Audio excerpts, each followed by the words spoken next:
This is Chris Spiker. Our next guest is Diana D. Cook, Ellison John Transitional Care Center. Welcome. Thank you. Thank you for having me today. And Diana, thank you very much to Ellison John for being chamber members. It's our pleasure. We get a lot out of our membership with the Lancaster Chamber of Commerce.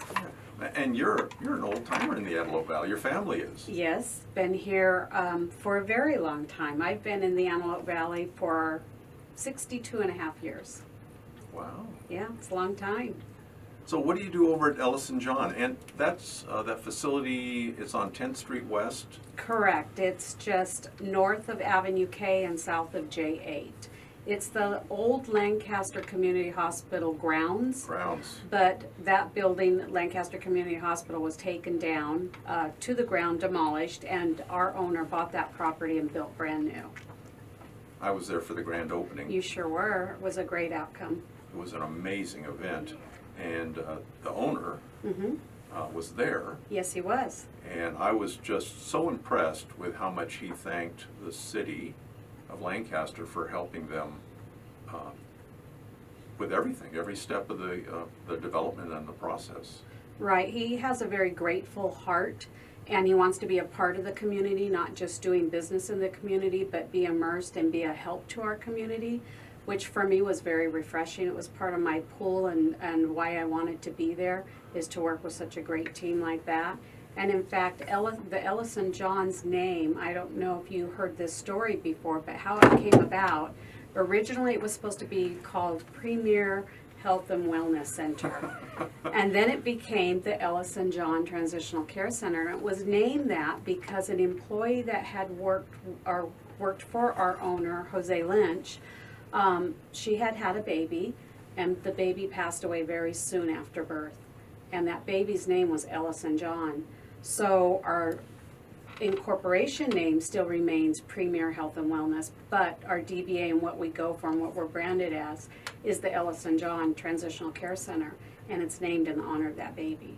So if that's not heart-touching, I don't know what is, and that reflects the kind of man that Mr. Lynch is. And I would think when you name something Ellison John, then of course you have to tell the story. Yeah, because many people do ask, where'd the name come from? Because it is kind of an unusual name. It is. It doesn't roll off. Well, it does kind of roll off the tongue, doesn't it? Yeah, I've kind of shortened it to the Ellison John, or half the time I drop the and just call Ellison John. You know, I'm not as formal sometimes. Diana, what makes the Ellison John Transitional Center different from other skilled nursing facilities? Well, even driving by, if you come by in the afternoon or after the sun sets, you'll see lights illuminated all along the building. And many people that don't know about skilled nursing, when it was first, brought to fruition and finished, they thought it was a 5-star hotel or a retirement village. And it does look like a 5-star hotel. And when you walk in, it looks like a 5-star, and it smells like a hotel. And the restaurant, I'm sorry, the dining facilities. Yes, yeah, we have great dining facilities. So we look different. I think we smell different. I think we took away the stigma from what people think skilled facility is. Right. And we go out of our way to make it home-like environment. All of our rooms are skilled nursing rooms. There's 2 rooms to a bed, which usually other places you'll see 3 and 4 at least. And we have private showers in every one of those rooms. That's pretty much a luxury and unheard of. Everywhere else you'll go, you'll see a common bathroom, shower down the hall that's shared. And our residents get to have their own shower in each room. And we also provide flat screen TVs for each resident at no cost to them. So if there's 2 residents in a room, they each have their own TV with their own speakers and their own dedicated phone lines next to their bed. What's the average time someone will stay there, a resident? If it's a short stay for rehabilitation, which is a lot of what we do, it's approximately 14 days, sometimes 30, but that's kind of an average for a short time stay. It's a big parking lot. When I drive by, I see lots of cars there. Where does everybody park? Thank goodness our owner, again, we brainstormed to come up with a great solution and be service and friendly oriented, and we have valet parking. which everybody loves. So Diana, do they wash your car during the day? No, they don't No. do that, but valet, you know, if it's cold and Yeah. or hot outside and Yeah. windy, you pull up to the portico area. Oh, that's and wonderful. Yeah, You it's gather really up helpful. your stuff and you walk 25 feet instead of wandering around the parking lot. Right, because you can wander for a while. We are getting very full over there. We've had great success. I was talking to the valet guy. I was over there delivering some flowers. Ray, And- his name's Ray. What a nice guy. Yeah. I thought, and he's like your first security. He's Security kind and of your keeping first an eye- impression. The director of First Impressions. That's right. Do you give tours over there? Absolutely. We give tours all the time. You can call and schedule a tour, or you can just drop by and somebody will always be happy to show you around. And why did we build in Lancaster? Well, again, our owner had looked at the area. We saw the other skilled nursing in the Antelope Valley, and he felt there was just really a time and a need for an upscale skilled nursing facility to offer to our residents here.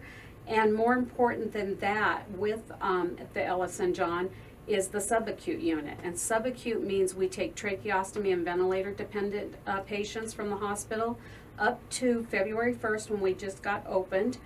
For the subacute unit only, that's when that opened. It's a specialty. It's a very high specialty. It's a high acuity, meaning they're patients that need intensive care type treatment, and they've been shipped out of the Antelope Valley. So families have to drive minimum of an hour, sometimes 3 hours, to get placement for somebody on a tracheostomy and a ventilator. And so no longer is that happening. Since we opened February 1st, we're able to take those patients now. And families are just overwhelmed and grateful. And in that unit, we have respiratory therapists, registered nurses, licensed vocational nurses, and certified nurses aid 24 hours a day. Wow. Yeah. How many people are working over there? We'll be, when we're totally finished hiring, which we're still not completely finished hiring, so if there's any nurses out there looking for employment, feel free to come by and apply or reach me. There'll be well over 300.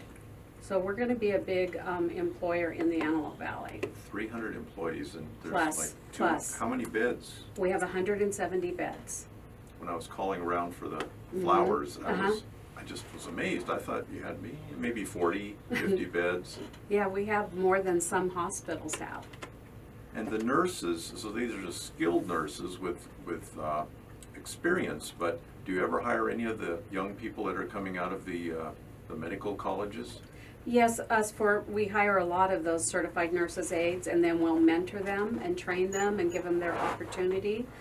Same thing with LVNs, the licensed vocational nurses often will start out with us, and then we love to get some experienced registered nurses also. So we try to have a mix of more seasoned team members as well as new graduates, so that we can mentor and teach and educate and, you know, keep that wheel going. So as people move on in their careers, we are a great place for them to either start, be in the middle of their career, or maybe going even towards retirement. We have a spot almost for everybody that works well. A nice blend.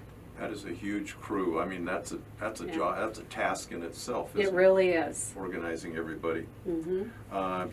So any other services that we didn't talk about at the Ellison, John? We also have activities, and they are a very busy department. They're either reading to them, doing books, games, they have movies. We have entertainment that comes in, the activities organizes. Rat Pack, Ricky. Yep. We've had him a few times. We also have been putting on a veterans event that we are going to do again this year again. Working on that now, just started working on it. We've had coffees there for meet and greets, all kinds of different events we offer. And if people need to use our dining room, they can always contact me and see if those dates are available and Really? what kind of activity it is. Sometimes we can fit them into our agenda and sometimes not. It just kind of depends what they need, if we can help out. But again, we're here to help our community. So they just gotta give you a call and pitch. Right. Pitch it to us and see if it fits in, if it's something our residents would like, as well as the outside community, you Valet know. parking. Valet parking. Okay. If someone wants to get involved, how would they do that? Who should they call?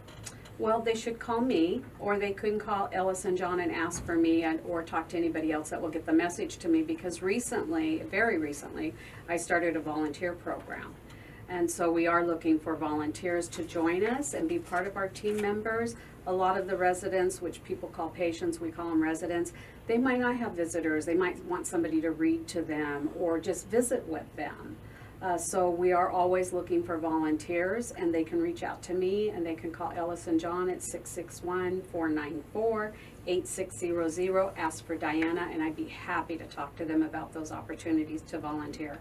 So it's an amazing place. You've seen it. You can get a tour. You can give Diana a call Yes. and take a little tour, see what the opportunities are to help over there. I'm thinking zip codes. You must have local people there. You must have people from other parts of the state. Mostly it's local people. However, there have been people that have been on ventilators that have a tracheostomy, and because there was no subacute units in the Antelope Valley, they were shipped out of the Antelope Valley, usually an hour to 3 hours south, and we have taken some of those members back to our community so their families can visit. Families get off the freeway. Yes. They get off the stress, the cost of gas, and just the emotional barrier of doing that traveling. So they can come see their loved ones if we have bed openings right there at Ellison John now. Do you have bed openings? We have a few left in the subacute. We're growing so fast. The best thing to do is call our admissions team at 661-494-8600 and inquiry what our availability is, because it does change. We'll have discharges, beds open up, we fill up, so it's just worth that phone call, because a lot of times we can accommodate. Here's your connection. That's right. Well, from the Ellison John Transitional Care Center, Diana D. Cook, the Director of Business and Development. Thank you for being on the show. Thank you for having me. It was a pleasure. You bet.